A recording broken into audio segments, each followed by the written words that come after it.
నేను హాస్పిటల్ నుంచి డిశ్చార్జ్ అయ్యి ఇంటికి వచ్చేసరికి సంధ్య కూడా వచ్చేస్తుందన్నారు కదా, ఎక్కడ?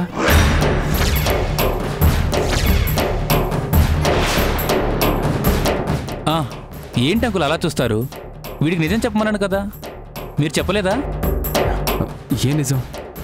ఏం లేదురా, సంజయ్తో నేను రాత్రే మాట్లాడాను.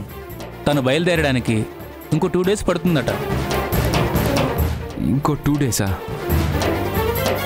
అదేదో నాకే కాల్ చేసి చెప్పొచ్చు కదా. చెప్పొచ్చు అనుకో, సంధ్య చేస్తున్నది చాలా రెస్పాన్సిబిలిటీ జాబ్. అవును సూర్య, క్షణం కూడా తీరిక దొరకని చాలా బాధ్యత గల ఉద్యోగం అది. ఎంత పెద్ద ఉద్యోగం అయినా మీతో మాట్లాడడానికి టైం ఉంది, కానీ నాకు కాల్ చేయడానికి మాత్రం బిజీనా? బిజీనో లేక సడన్గా వచ్చి నిన్ను సర్ప్రైజ్ చేస్తుందో తన ప్లాన్స్ ఏంటో మాకెలా తెలుస్తుందిరా? సరేరా, నేను బయలుదేరుతాను. Thanks again Rajesh. నువ్వే గనక కేర్ తీసుకోకపోయి ఉంటే నేను ఇవాళ మా ఇంటికి... ఏయ్ షటప్, ఇంకోసారి థ్యాంక్స్ చెప్పావంటే బుల్లెట్ లోడ్ చేయకుండానే షూట్ చేస్తా, జాగ్రత్త. నన్ను షూట్ చేస్తే పర్వాలేదు, బార్డర్లో కూడా అదే గన్ పట్టుకొని తిరగద్దు మేజర్ గారు. అలాగే కెప్టెన్ గారు, విల్ టేక్ కేర్. వెళ్ళొస్తానంటీ. వెళ్ళొస్తాను అంకుల్, బాయ్ రా.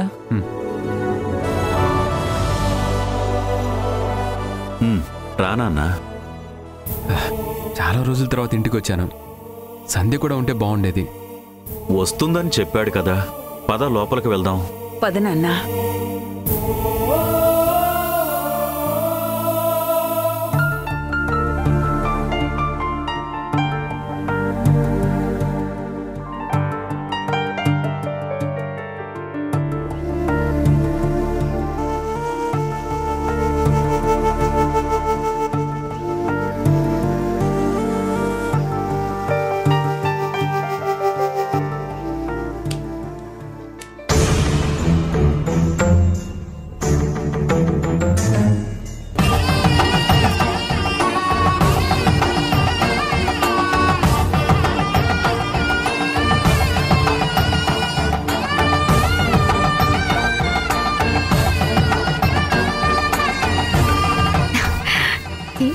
ఏమండి మీరు?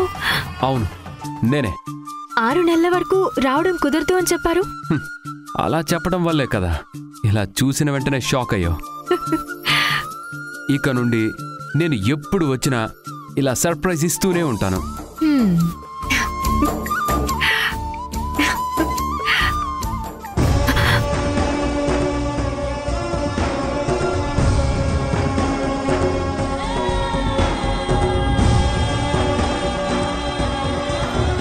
ఇదేంటి ఎప్పుడూ లేనిది సడన్ గా సూర్య గుర్తొచ్చారు?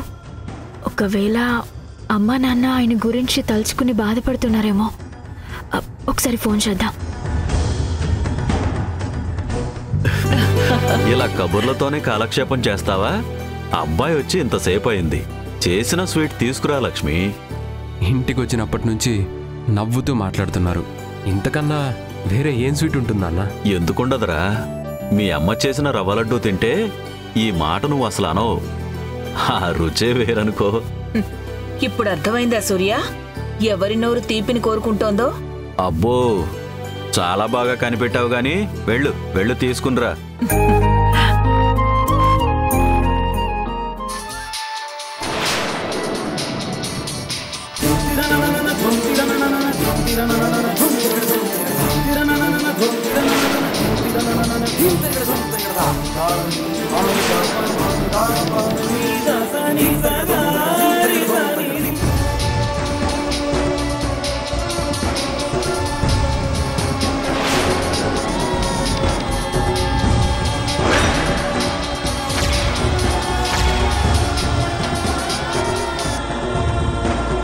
ఫోన్ లిఫ్ట్ చేయకుండా ఏం చేస్తున్నారు?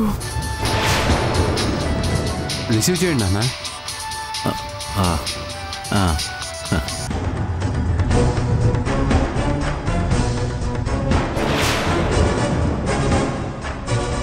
హలో,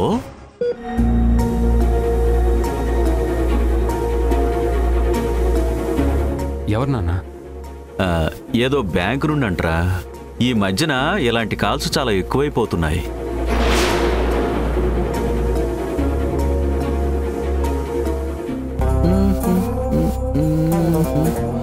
రే బాబ్జీ, బాబ్జీ, దివ్య. తల పగిలిపోతుంది. ఒక స్ట్రాంగ్ కాఫీ తీసుకునిరా. సరే దివ్య.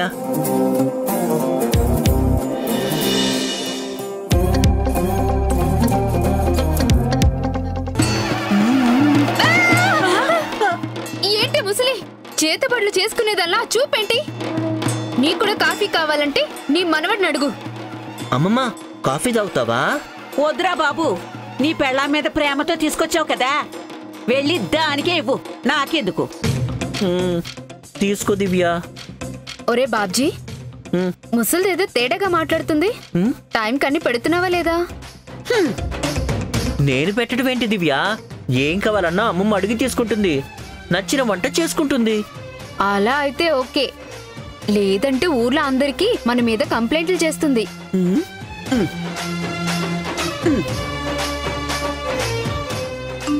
నీ కాపురం గురించి తప్ప నాకిక్కడ ఏ కంప్లైంట్లు లేవు. నీకేదో మెసేజ్ వచ్చినట్టుంది, చూసుకో.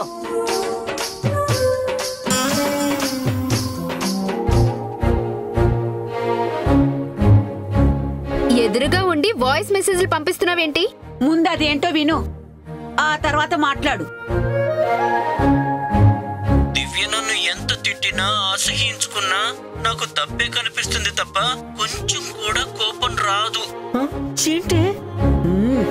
ఎందుకంటే నా జీవితంలో ప్రేమను పరిచయం చేసింది దివ్య కాబట్టి. నా మనసులో దివ్య తప్ప ఇంకెవ్వరూ లేరు. నిజమైన ప్రేమ ఖచ్చితంగా గెలుస్తుంది అంటారు, కానీ నా కథలో ఓటమే తప్ప గెలుపు కనిపించటం లేదు. బాబ్జీ గారి మాటల్లో ప్రేమ దివ్య మనసులోకి ఎక్కుతున్నట్టుంది. ఇదే కదా నేను కోరుకున్నది. ఏంట్రా బాబ్జీ ఇది? అమ్మమ్మ నీ గురించి అడిగితే చెప్పాను దివ్య, ఇది రికార్డ్ చేస్తుందని నాకు తెలీదు. ఎందుకురా భయపడతావు? నాన్నమ్మ రికార్డ్ చేసి మంచి పని చేసింది. శబాష్ శబాష్. నిజంగా చాలా బాగా మాట్లాడావురా. ఈ మాటలు వింటే ఏ అమ్మాయి అయినా పడిపోతుంది. కానీ ఈ దివ్య మాత్రం పడదురా.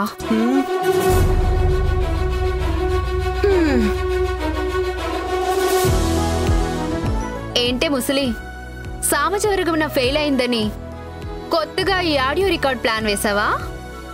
మొత్తం జరిగింది ప్లాన్ ప్రకారమే అయినా నా మాటలన్నీ నిజమే. బాబ్జీ మనసులో నీ మీద ప్రేమ తప్ప ఇంకేం లేదు. వాడి మనసులో ప్రేమ ఉంటే నాకేంటి, పిచ్చుంటే నాకేంటి? నాకు మాత్రం ఏ ఫీలింగ్స్ లేవు, ఎప్పటికీ రావు. ఒరే బాబ్జీ, ఈ ముసల్దాంతో కలిసి నువ్విలాంటి పిచ్చి ట్రిక్లు వేస్తే ఇద్దరినీ కలిపి ఇంటి నుంచి తరిమేస్తా. జాగ్రత్త, నిన్ను కూడా.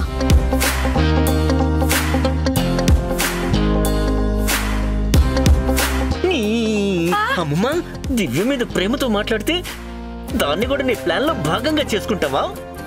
ఇదంతా ఎవరి కోసంరా? నీ కోసమే కదా. సెంటిమెంట్ తో కొడితే దివ్యలో మార్పు వస్తుందనుకున్నాను. సెంటిమెంట్ కాదు, ఇంకోసారి ఇలాంటి ప్లాన్లు వేస్తే దివ్య మన ఇద్దరిని కొడుతుంది. అయ్యో రామ.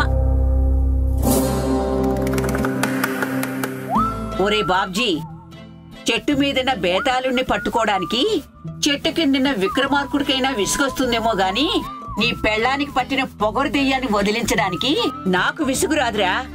ఒరేయ్, మీ ఇద్దరినీ కలిపే వరకు ఈ పుష్ప తగ్గేదేలే.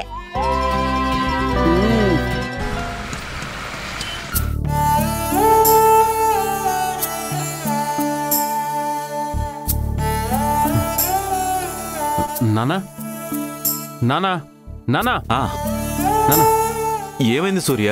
ఏమైంది? ఏం నాన్న ఇది? మా రూమ్లో సంధ్యది నాది ఒక్క ఫోటో కూడా లేదేంటి? ఈ రూమ్ మొత్తం ఆ ఫొటోస్తో డెకరేట్ చేసుకున్నాం కదా, ఎందుకు తీసేశారు? అది నువ్వు లేవని తెలిసినప్పటి నుండి సంజయ్ పాపం ఆ ఫోటోలు చూస్తూ బాధపడేదిరా. వాటినే చూస్తూ గదిలోనే ఉండిపోయేది. అందుకే అమ్మా నేను సంధ్యను ఒప్పించి ఆ ఫోటోలు తీసేశాం. తీసి ఎక్కడ పెట్టారు? వాటిని నేను మళ్ళీ అంటిస్తాను. సంధ్య తిరిగి వచ్చేలోపు మా పాత రూమ్ ఎలా ఉండేదో అలా రెడీ చేసుకుంటాను. నువ్వు తిరిగొచ్చాక కూడా ఇంకా పాత ఫోటోలు ఎందుకులేరా? గతాన్ని మర్చిపోయి కొత్త జీవితాన్ని మొదలు పెడితే అందరికీ మంచిది. మర్చిపోతే మంచెలా అవుతుందన్నా? బందీగా ఉన్నన్ని రోజులు బ్రతుకు మీద ఆశ పుట్టడానికి కారణం సంధ్య జ్ఞాపకాలే. వాళ్ళెంత టార్చర్ పెట్టినా ఆ నొప్పిని కూడా తన నవ్వుని తలుచుకుంటూ మర్చిపోయేవాణ్ణి.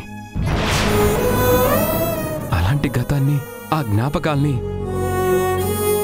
ఎప్పటికీ దూరం చేసుకోలేను. అందుకే నాన్న, ఆ పాత ఫోటోలు తీసుకురండి. నా గతాన్ని భవిష్యత్తుగా మార్చుకుంటాను. సూర్య, మీ అమ్మ ఆ ఫోటోల్ని ఎక్కడో పెట్టినట్టుందిరా. నేను మాట్లాడి తీయిస్తాను, కానీ పద, నువ్వు కాసేపు రెస్ట్ తీసుకో. నాన్న, అమ్మ నా కోసం బొబ్బట్లు చేసి తీసుకొస్తానని చెప్పింది కదా, అవి తినకుండా నిద్రపోతే పాపం అమ్మ హర్ట్ అవుతుంది. సరేరా, నిద్రపోవద్దులే, కానీ కాసేపు అలా నడుము వాల్చుకో. హాస్పిటల్ నుండి వచ్చిన నీరసం తగ్గిపోతుంది. సరే నాన్న. నువ్వు వెళ్ళు నాన్న. రెస్ట్ తీసుకో, పడుకో పడుకో.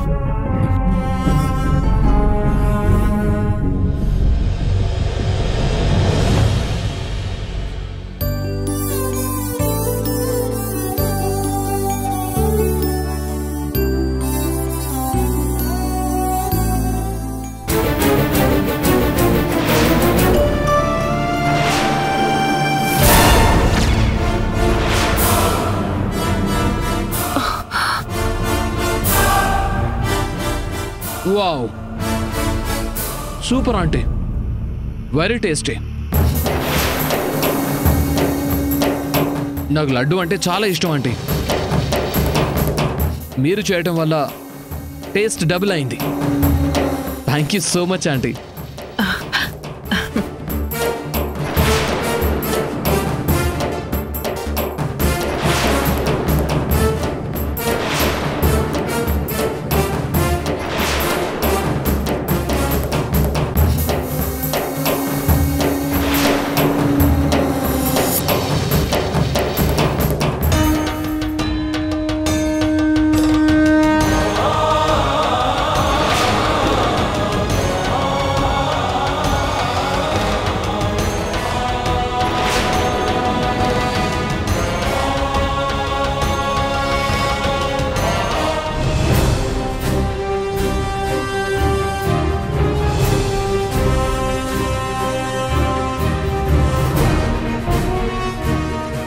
Akash, hi uncle.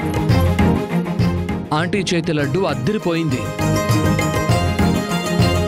ఎవరి కోసం చేశారో తెలియదు, కానీ నేను మాత్రం తీసేసుకున్నాను. అందుకే అంటారు, స్వీట్ అయినా, స్వీట్ లాంటి వైఫ్ అయినా ఎవరికి రాసిపెట్టుంటే వాళ్ళకే దక్కుతుందని. అవును ఆకాశు, ఆ మాట అయితే నిజమే. అంటే మీరు రేపు కూడా లడ్డు చేయాలి, కానీ ఇక్కడ కాదు, మా ఇంట్లో.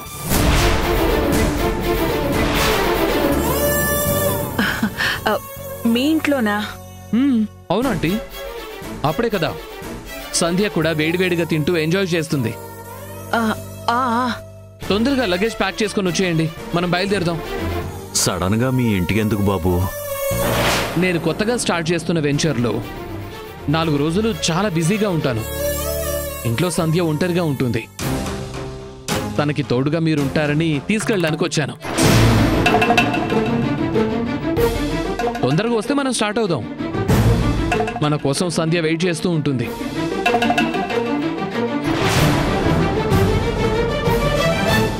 ఏంటి అలా చూసుకుంటున్నారు? మా ఇంటికి రావడానికి మీకు ఇష్టం లేదా? ఏదైనా ప్రాబ్లమా? ఇష్టమో ప్రాబ్లం అని కాదు, కానీ మేము రాలేం ఆకాశు. ఎందుకు? రీజన్ తెలుసుకోవచ్చా? నా ఫ్రెండ్ కొడుక్కి ఒంట్లో బాలేదు. వాణ్ణి చిన్నప్పటి నుండి మేమే అల్లారు ముద్దుగా పెంచుకున్నాం. వాడికి కూడా మేమంటే చాలా ఇష్టం. ఇప్పుడు వాడిని చూసుకోవడానికి మేం తప్ప ఎవరూ లేరు. అబ్బాయి కోలుకునే వరకు మేమే దగ్గరుండి ఏ సమస్య లేకుండా అన్ని జాగ్రత్తలు తీసుకోవాలనుకుంటున్నాం. మీ మాటలు చెప్తుంటే సూర్య గురించి చెప్తున్నట్టే ఉంది.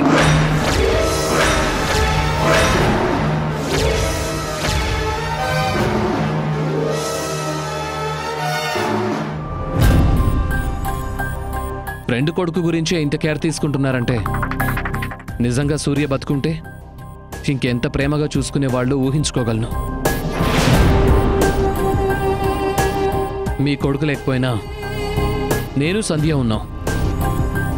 మీ అబ్బాయి సంధ్య అంత కాకపోయినా నేను కూడా మిమ్మల్ని జాగ్రత్తగా చూసుకుంటాను. నీలో మార్పుని దగ్గరుండి చూస్తున్నాం. అది ప్రత్యేకించి చెప్పాలా ఆకాశు? మరి మీరు ఊరేళ్ళు ఎప్పుడొస్తారు? తెలీదు ఆకాశు. వారం 10 రోజులు పైనే అవుతుంది. ఓ, మీరు నాతో వస్తారని సంధ్య చాలా ఆశగా ఎదురు చూస్తూ ఉంటుంది. ఇలా ఊరు వెళ్తున్నారని తెలిస్తే చాలా హర్ట్ అవుతుంది. తనని కన్విన్స్ చేయటం నా వల్ల కాదు. డైరెక్ట్గా మీకే ఫోన్ చేస్తుంది, మాట్లాడండి. ఇప్పుడొద్దు బాబు. ఊరెళ్ళిన తర్వాత మేమే ఫోన్ చేస్తామని చెప్పు. అక్కడ సిగ్నల్స్ కూడా సరిగా ఉండవు. సరే అంకుల్, నేను బయలుదేరుతాను. Happy journey uncle. Happy journey అండి. మంచిది బాబు.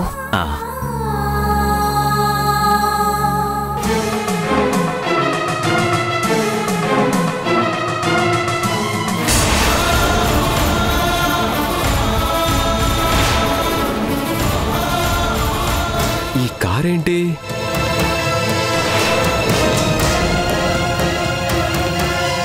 అంటే రాజేష్ చెప్పినట్టు సంధ్య నాకు సర్ప్రైజ్ ఇవ్వడానికి వచ్చినట్టుంది.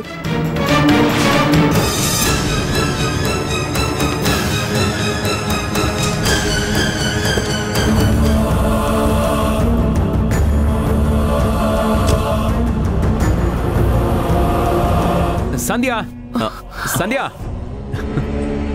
సంధ్య, సంధ్య, సూర్య, సంధ్య, సూర్య. రే సూర్య, ఏంటి లక్ష్మి? ఏంటోనండి. సంధ్య, నాన్న సూర్య. సంధ్య, సంధ్య, ఎక్కడున్నావు సంధ్య? ఏంటి సూర్య? అమ్మా, సంధ్య ఎక్కడమ్మా?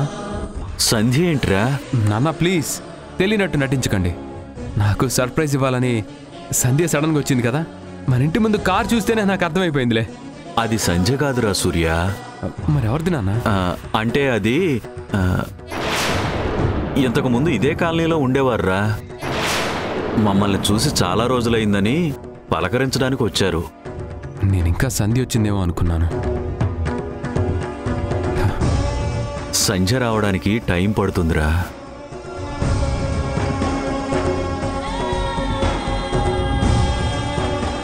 నాన్న సూర్య, నీకోసమే లడ్డూ చేశాను, తీసుకో నాన్నా.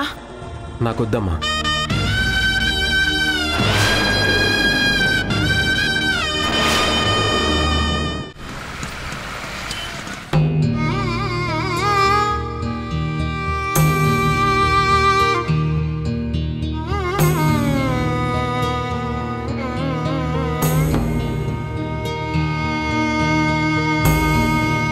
అమ్మా నాన్నని తీసుకొస్తానని వెళ్ళిన ఆయన ఇంకా రాలేదేంటి? అడిగిన వెంటనే వాళ్ళు ఒప్పుకోరు కదా, అందుకే బ్రతిమలాడడానికి టైం పడుతుందేమో.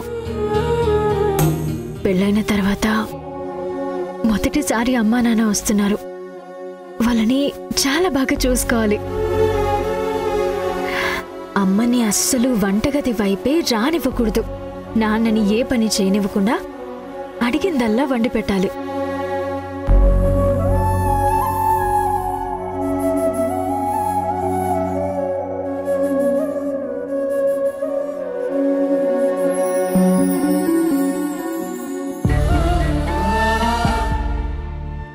ఇదేంటి, ఈయనొక్కరే వచ్చారు? ఏమండి, అమ్మా నాన్న ఎక్కడా? వెనకొస్తున్నారా? రావట్లేదు.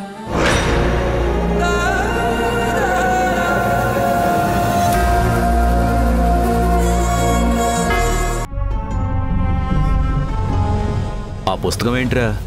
పుస్తకం కాదు నాన్న, సంధ్య డైరీ. తనతో డైరెక్ట్గా మాట్లాడే అవకాశం లేకపోయినా నా గురించి రాసిన మాటల్ని చదువుకుంటున్నాను. అది ఏ సంవత్సరం డైరీ? ఈ సంవత్సరందే నాన్న.